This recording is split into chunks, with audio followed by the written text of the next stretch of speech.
नगरिया बरवा खोजियला दुरवा हमरा भेज देला जी। पापा जी कौने नगरिया बरवा खोजियला दुरवा हमरा भेज देला जी। बेटी गे गेलियो ने याबदपुर बगानिया से हूँ बरवा मिल गेलोगे।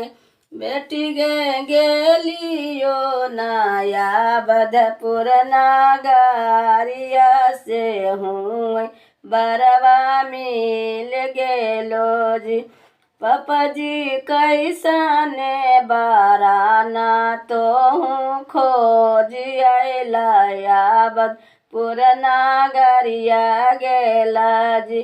बेटी गे वो बरवा हाखुन श्री भगवान से हम मन लो भाइये गेलोगे।